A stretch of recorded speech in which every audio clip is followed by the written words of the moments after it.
This is the story of Clara Santucci, a West Virginia native who grew from modest beginnings in Doddridge County to become one of America's elite athletes.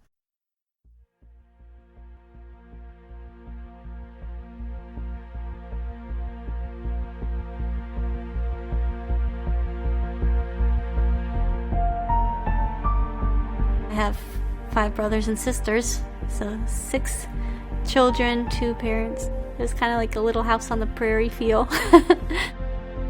It was a one-room schoolhouse converted to living. We didn't spend a lot of time indoors. We didn't have TV, but we had plenty of outdoors. We had a low income. My mom really put time into being a stay-at-home mom. We had a huge garden. We raised chickens. We bought grain and ground it, and I baked all our bread and stuff like that, and Claire learned how to do some of that. It was a very good, healthy lifestyle. You know, that girl played outside. She played in the forest. She chopped wood. She drug wood back. It's a hunting family. It's a surviving family. I don't think most of us grew up that way.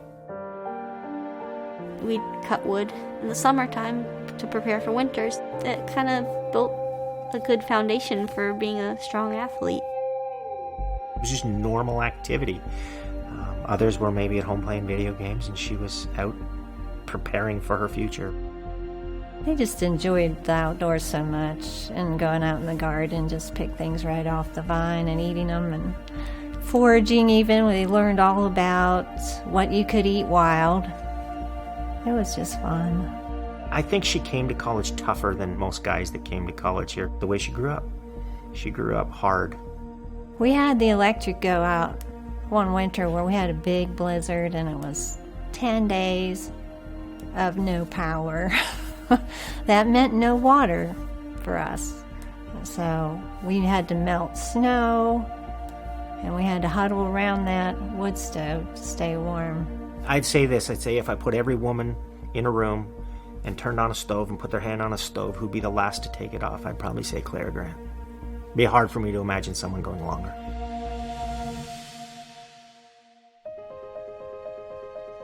My mom homeschooled us. I'd have spelling tests, and my reward for getting 100% on my spelling test would be bullets to shoot my 22 so I could target practice.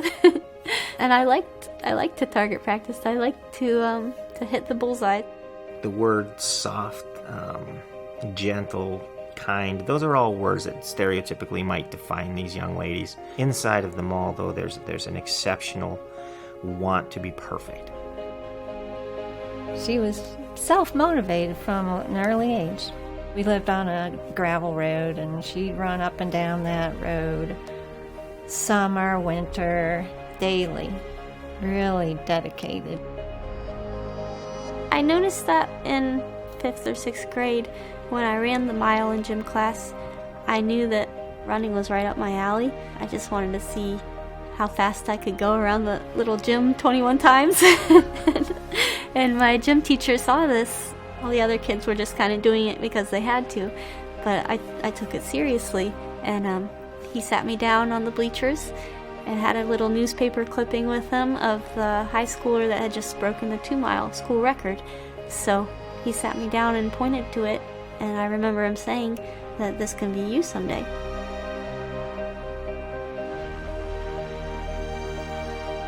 I'd run a mile up to, I think I got up to like 6 miles, and I kept getting better, and I won state track titles and broke school records, and my dreams were to be a national class runner. I knew she wanted to go to college, and I knew we couldn't afford it.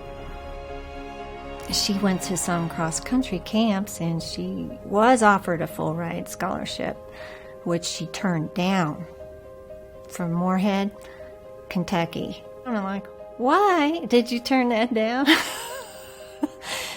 She says, I want Sean Cleary from my coach. He saw my determination, that hard work ethic that didn't really, you can't coach that. He says, you have that or you don't. She knew what she wanted. She did her homework. She knew that he was actually coaching people who were going to go to the Olympics or had been to the Olympics. And that's what she wanted. She said, I'm going to the Olympics. She became one of a long line of great West Virginia kids that I feel the rest of the country were overlooking.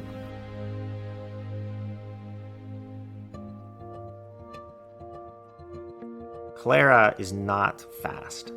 She would not win many races, a 100-yard dash. One of the slowest kids in our program, to be honest with you, ever. But Clara's got more stamina than anyone I've ever met. As a matter of fact, if there were a race that said we're going to run up Mount Everest, she'd probably win. But other teammates could do things she couldn't do. And it wasn't because they tried harder, and it wasn't that they tried to master their trade. It's genetic. They can run faster. So I popped up behind her one day on our track, and Marie-Louise Aslan and Carrie Bland, two greats, probably between them have 20 All-Americans, come flying by. I had them doing a speed workout, and Clara didn't know I was there, and I walked up behind her, and I heard her growling. I mean, growling. And I'm like, what is that? And she just said, it just makes me so mad they can sprint like that. And that would be Clara. Never be talked about again. While she is soft-spoken and gentle and very kind, she's nasty inside. What's going on inside her head is that she wants to destroy you. And she'll do it nicely, and she'll be kind, and it's all very genuine, but when she puts her shoes on to race, there's a desire inside that's, I won't say it's unparalleled, but it's very rare. She is the sweetest person, and so when you get to know her competitive spirit and how intense you are, it takes you back. She wants it so bad, and she is willing to work as hard as anyone to get it.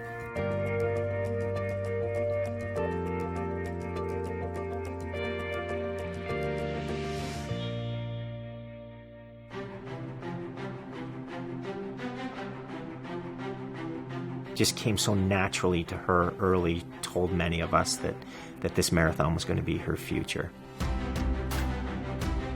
In 2011, I ran the Boston Marathon. It was a great first experience, and I handled it well, just being such a big stage.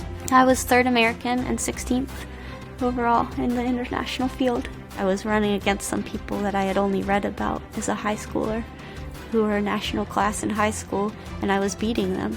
It really was a dream come true when I crossed the finish line. It got me my first sponsorship.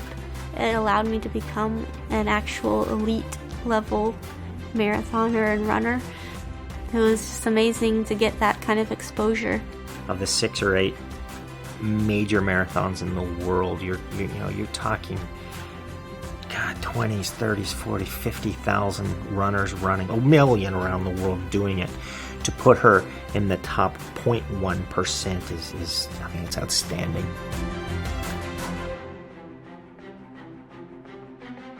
Pittsburgh's a big deal. And a year ago, the strategy that unfolded that day was that she sat with the lead pack of women, a number of Ethiopian ladies that on paper were superior to her, upwards of 2 to 3 minutes, and ran away from them. It was a very fun experience for her because it gave her a lot of notoriety locally. It really put her name on a higher level, I think. She'd run extremely well at the Boston Marathon a few years earlier, but Pittsburgh put her on a whole new level.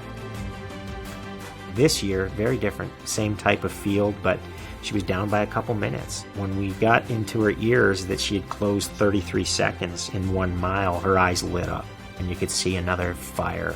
One of my sayings was, these are my hills, and this means more to me than anyone else out there, so if I have sight of her, I'm going to do everything I can to catch her. I saw her at 23 miles, and I was still about 45 seconds back.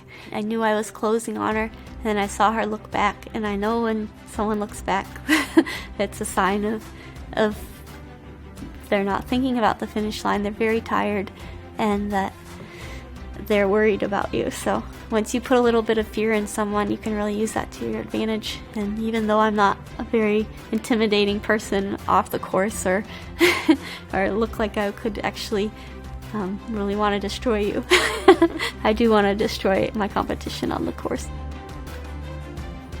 It's just about who's willing to hurt the most and put the most into it at the finish. So I ran by her, and I kept going until I got to the finish line, and I saw the finish line. ran right into the race director's arms. There's one thing to be able to win something once, right? Because you got the excitement of it being new and the psychology of it. But to go back and do the same thing again, it means she's a fighter. The Kenyans and Ethiopians are unbelievable talents. They're just incredible. But every once in a while, when an American comes through to win a race like that, people smile.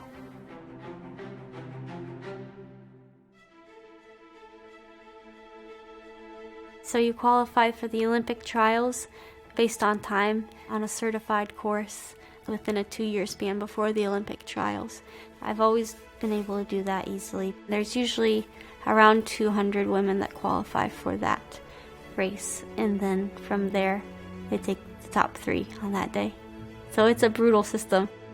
The last Olympic team, the first 3 finishers are all back.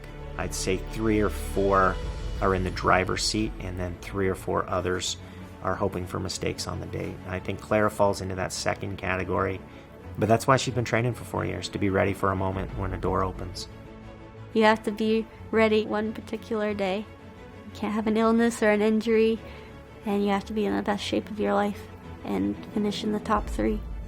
She's running 16, 17 miles per day. She runs 6 days a week twice, all year. She gets up every morning, runs 4 or 5 miles. The afternoons are between 10 and 12. Some days 10 and 18. Long runs on Sunday will get up as high as 22, 23 miles, regardless of the weather. She has the ability to block out everything and train. If you don't really, really want to do it with all your being, there's no point. Christmas morning, a world-class marathoner probably runs 17 miles on Christmas. There's no days off. She runs twice. It never ends. There's a lot of work that goes into one moment. For Clara to make the Olympic team, it would change her life. That it would allow her to take training stints at altitude, to leave Morgantown, maybe in the harshest part of the winter, to be in Florida, be in Arizona. Just go to the places where they can have altitude and safe running conditions. Running in Morgantown is wonderful. Hills, anything that makes you tough is great in our sport, but it's also not safe at times. The ice and the snow, and you just can't get the quality work in. So she would be more on par with those women that have consistently made these national teams, giving her probably a big leg up to help that part of her future. My dad always asked me when I was growing up what I wanted to be when I grew up. So he put that seed in my mind to think about my future and just believe that I could do anything. It's the true American story. It's knowing that hard work every day can pay off and can make you great. You don't need anything extreme. You just need to have heart and passion and work hard every day, and that's Clara's story.